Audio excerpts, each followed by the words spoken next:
Hey guys, welcome back to my channel, Re-Engineer Tech. And today we're talking about building our own mechanical keyboard for cheap. Recently, my mechanical from Cooler Master bit the dust, and it felt pretty good, it looked pretty good, but I knew it wasn't a full mechanical keyboard. And also going back to my Mad Catz Strike 3, which was a membrane keyboard, just wasn't acceptable anymore. It felt all spongy, there was no tactile feel that I had grown accustomed to. So after talking to a friend that does a lot of mechanical builds that are in a higher range than what I was looking for, 350 and up, and also takes months to build due to group buys where the manufacturer agrees to do a one-off spin of about 1,000 units of a product, I wanted something quick and relatively easy to show you guys how easy it is to enter the world of mechanical keyboards as well. He suggested that I check out Alibaba or AliExpress, and after doing a little poking around, I was able to find this kit online, which is an acrylic 75% profile split keyboard, because I'm also interested in having my keys far enough apart that I'm not doing this kind of thing anymore.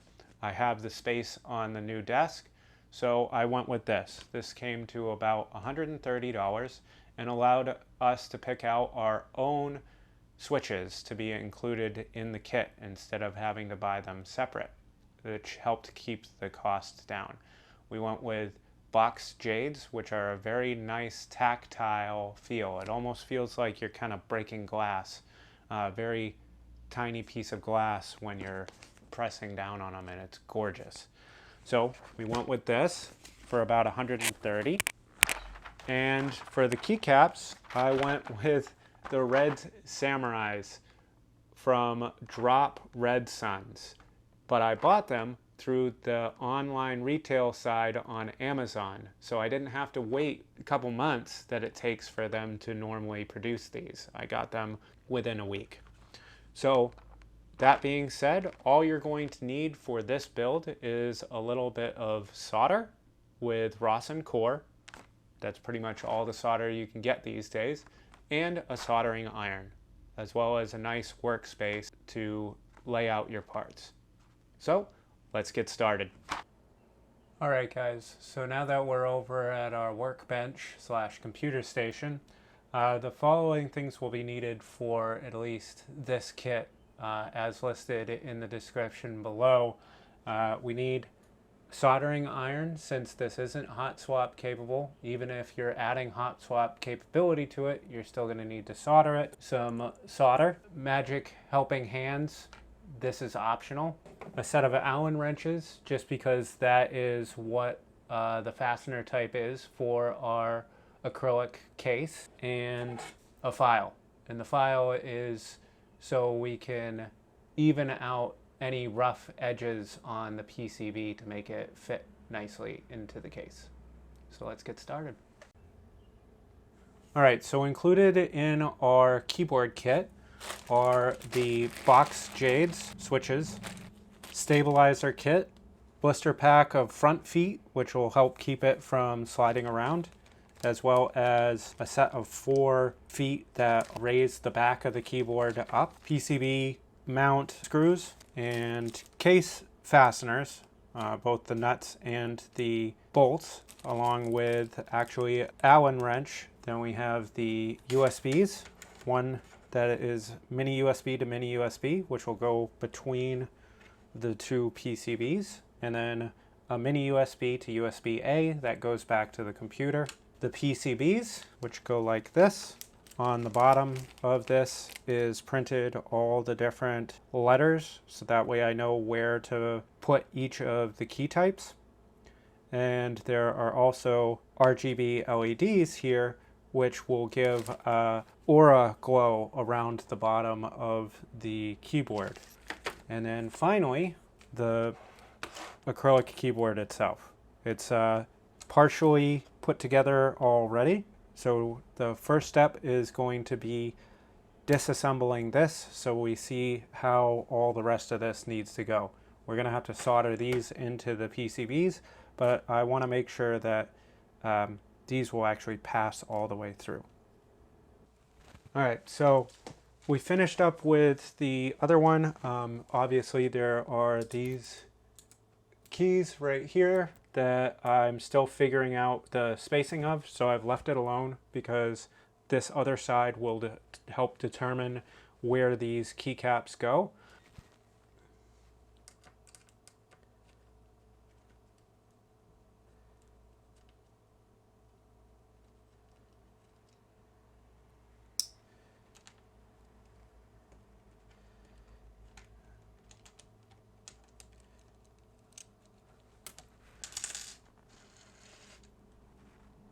We're going to take this part up and off, put that off to the side.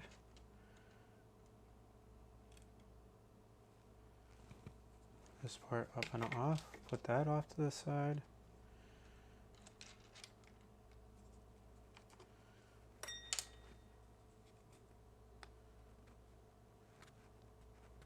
Peel off the inner layer. The outer layer I'm going to leave alone for now because I want it semi-protected during this process.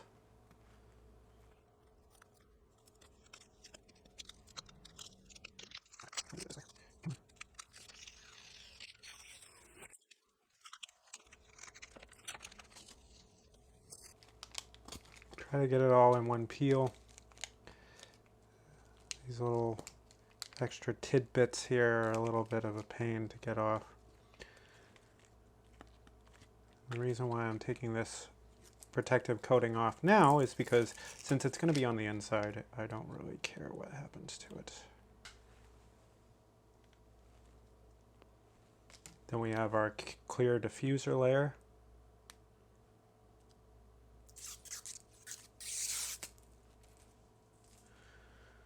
To be honest, the clear protection is much better and easier to take off all in one.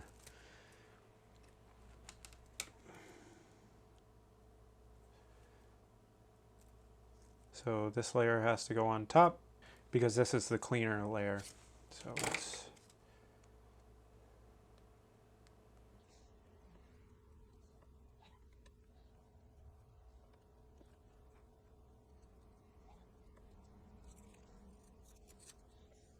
with this, I've kind of found that working in a diagonal manner kind of helps lift stuff up more easily.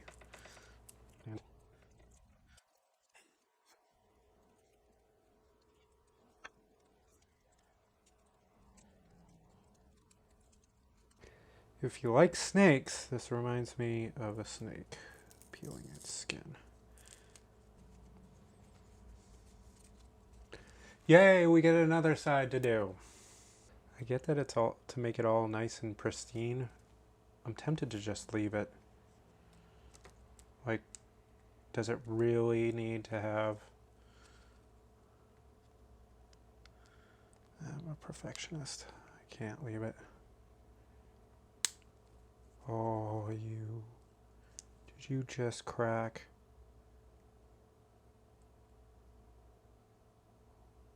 Well, I don't see where it cracked. Make sure you don't do your nails right before you do this because it's gonna ruin them.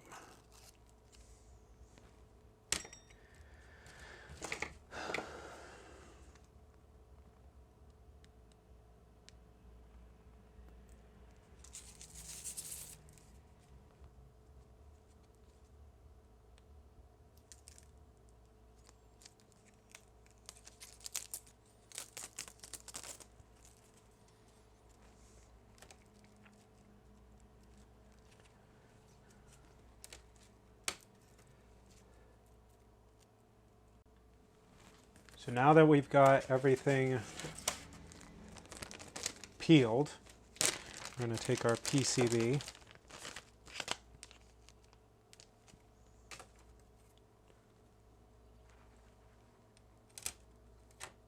and take a look at where our, so we have one stabilizer here, and I think maybe one stabilizer here. Not 100% on that. So I've got to figure out what is going on with that. But anyways, our 5 parts, again, you have the toe here and the plunger here, if you will. And then this piece goes towards the toe, up inside, just like that. And then you take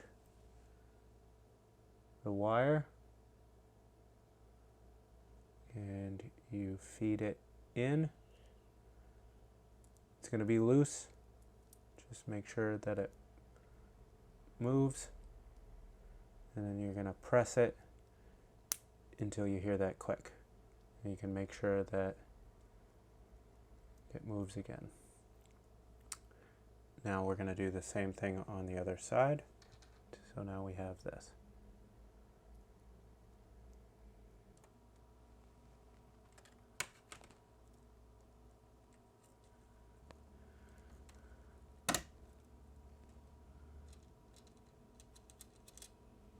All right, so what we're going to do is, again,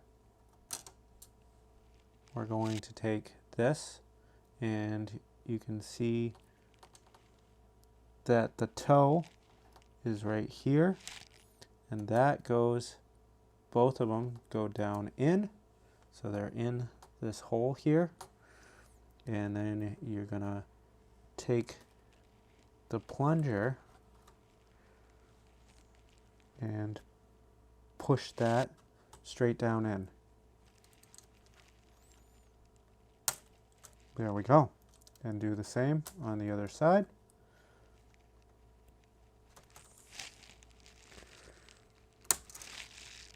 And test that they are working. They are working. And so there's that.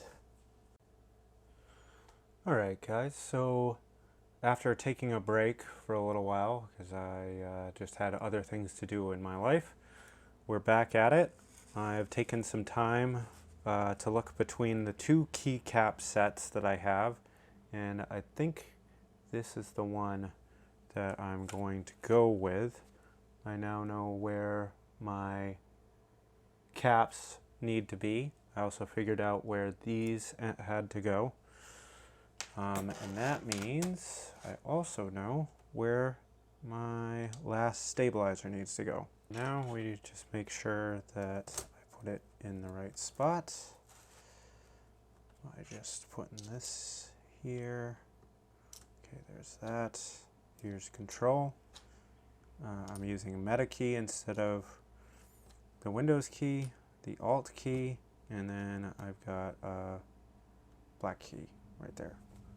Wish I had another black spacebar button, but we'll take care of that. And then this goes right here. All right, so then that means I can just solder these down.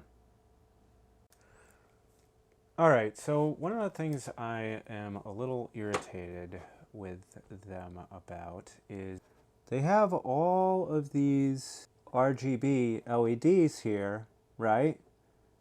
But they couldn't spare one to go here or have a regular LED here, here, or here. And that is for num lock, caps lock, scroll lock. And then this one is just to illuminate the face. I have my own LEDs here, but they're too big. They don't fit in the little tail cutouts. And I don't have RGB, square RGB LED, surface mount RGB LEDs just on hand. So I don't know how I'm going to solder that. Maybe I'll have to use a heat gun later to do that, because once I put these switches on, this thing is locked in place with the head plate. So I don't know. But that is irksome. I wish they had soldered those on. No use crying over stuff I can't change, at least not easily. I want to get this done. I want to start using it. I don't feel like waiting around.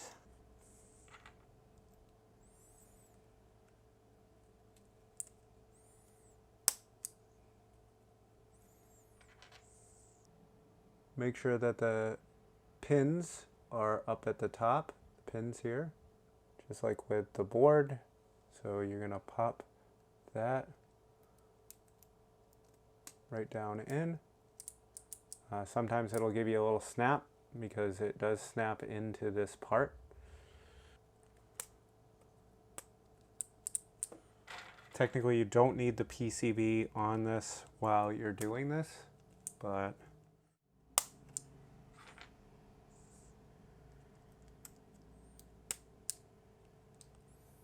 all right, I'm gonna do an initial soldering of this top row. I'm gonna push down on it to make sure that it's going. I've got this here.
So now what we want to do is place the last couple keycaps that have variability in them. You can notice that they have more than one slot, more than one hole in these. That's so you can accommodate the variability in the keycaps. And basically what we're going to do is put the keycap on the appropriate key. And so this is going to be my control, and this is going to be my meta key, also known as my Windows key, and this is going to be my space over here.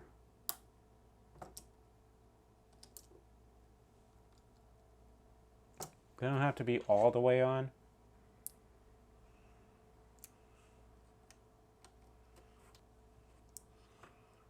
I believe I don't want this out by itself, so I'm gonna put that like that.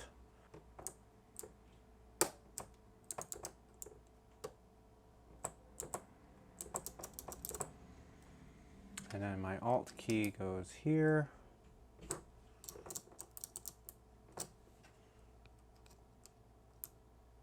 then this key goes here. All right, so I'm pretty sure, there we go. Now all of those are in place. We can flip this over and solder the last couple keys. Again, push down on it a few times to make sure that you've got the pins all the way up. Try not to breathe this stuff in. I think that's going to be the next investment I make is a fume evacuator, something to kind of pull these wisps of smoke that you're seeing away from my face instead of right in them.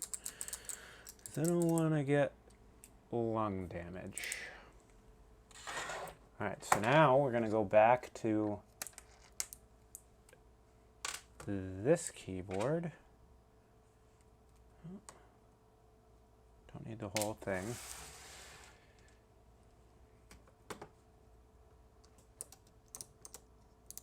Interesting.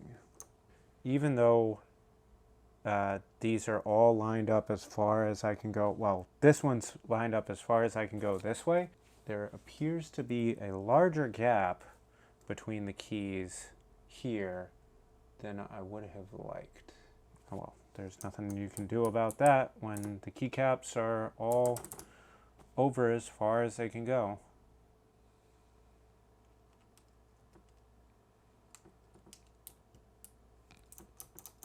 Alright, so now I just need any of the single keys to give me my spacing. So let's go with the caps lock here, or num lock. Just to make sure, yep, that'll have the right space. So let's solidify these last ones in place.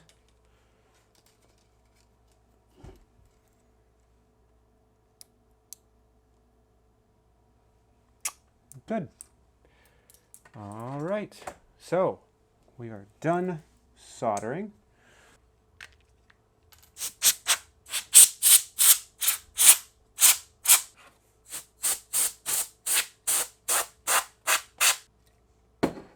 So noticing it's not getting rid of as much stuff as I would like, so I'm going to take this cloth here.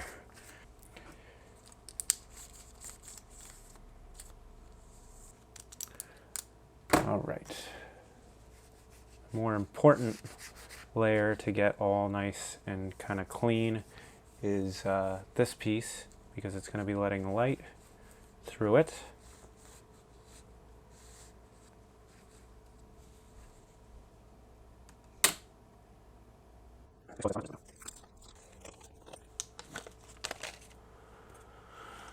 All right, hold that down with your thumb.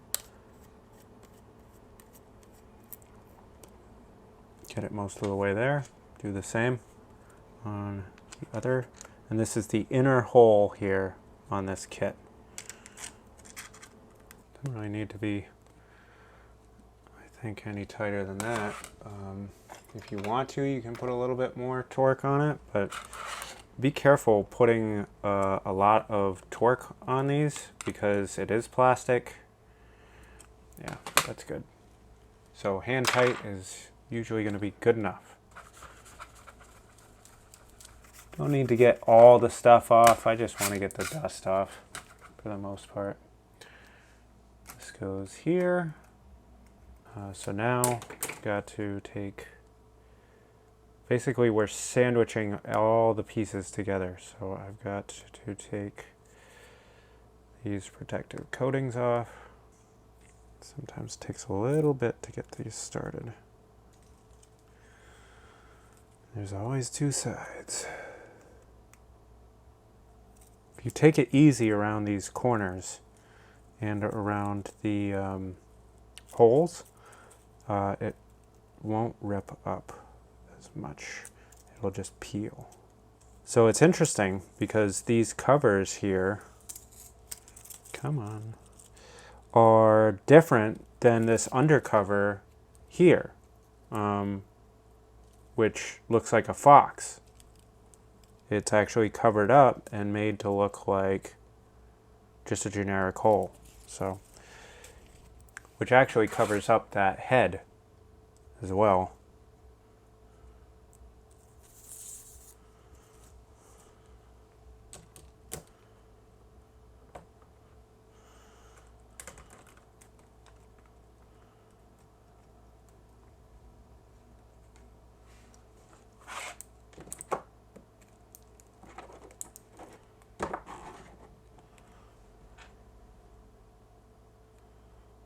So these, the bolts that hold this together, three-piece combo of 2 of the black screws and a joining hub.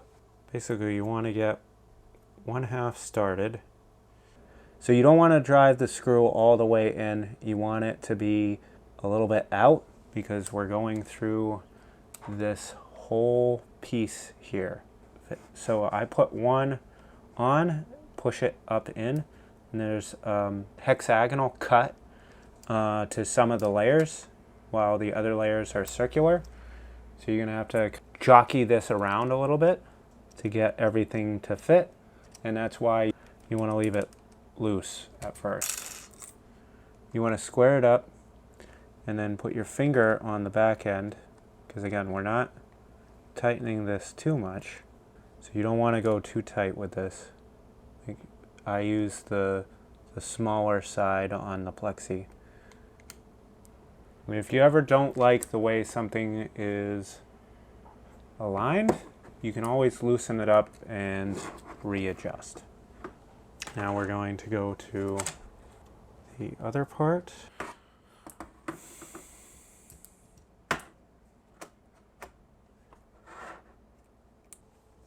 So let's clean this up a little bit. And now we get to the really fun part. Putting on all the keycaps.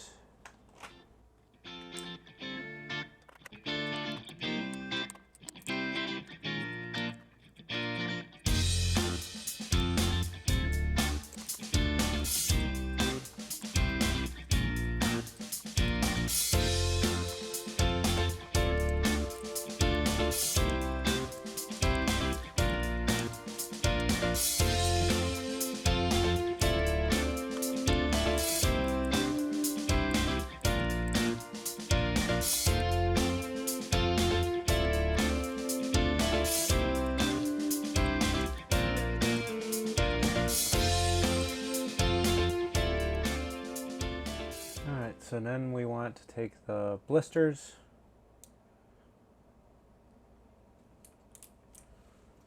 put them down towards the bottom.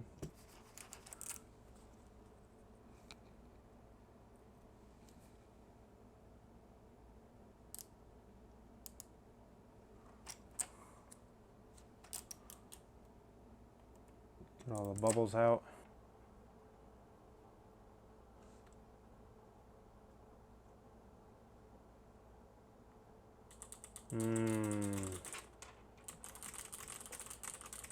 Oh, that feels so good. That tactile feel is what I'm really looking for, and it's almost like you're kind of pushing on like a tiny little fragile glass vial, and right as it crunches, crunch, crunch. Nice. So let's plug it in and see if it will go.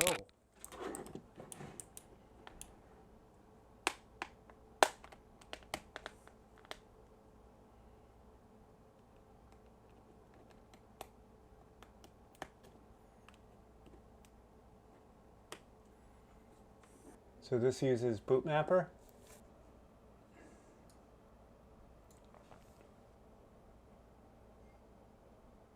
So once you get the Boot Mapper client going, you hit connect, and then it will show you what's going on the keyboard. It tells you the number of LEDs that you have, and then you can have it be rainbow, you can have it be, okay, so there's different sections and everything like that. Off, rainbow. So let's try just color 1. Let's go with a red. Color 2 can be like an orange.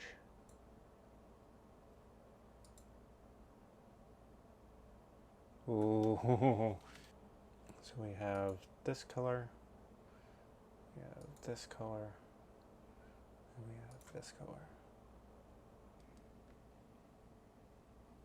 On the keyboard tester, we're basically going to go through and hit all the buttons and see what happens. Just to make sure that they're all showing up, they're all matching up.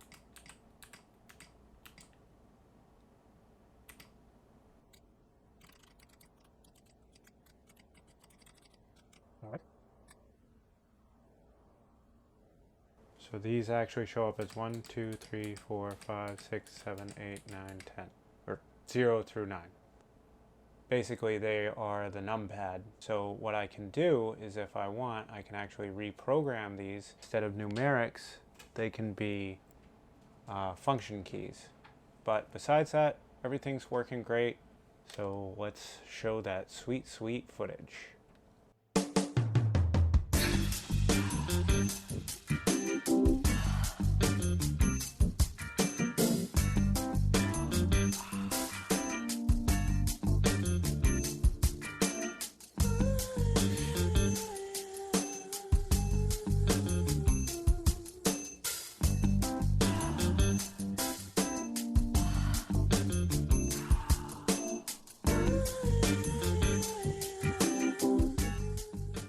Alright, so it's been a few days since I finished the build, and I've had enough time to get an idea of how well this works. The transition was pretty easy, considering this is a 75% keyboard. So really the only thing I lost was the numpad over there.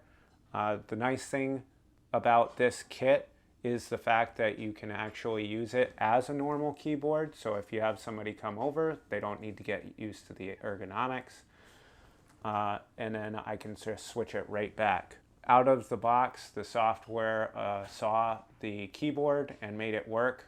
I didn't have to customize anything if I didn't want to.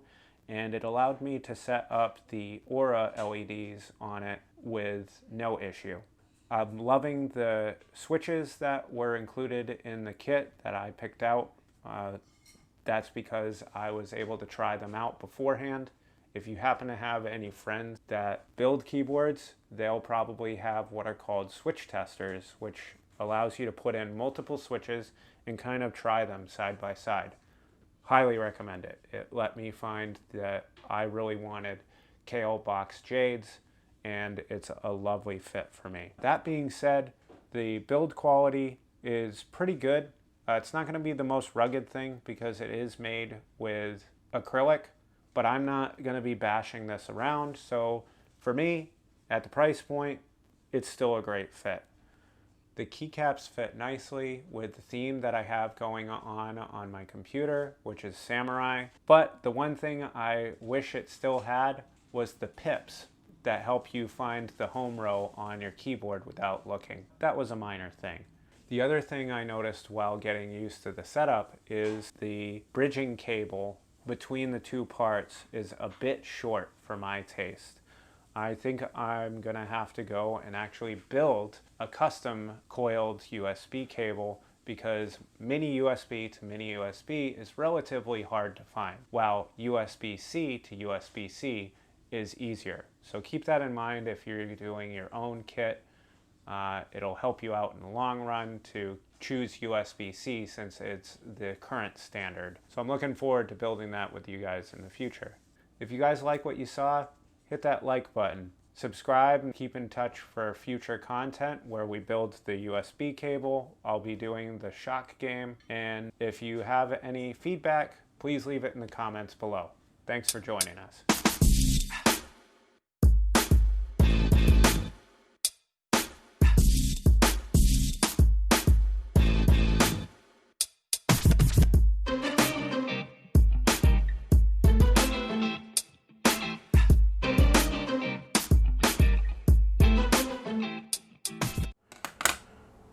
There we go. Ooh, I guess I'm a little hungry.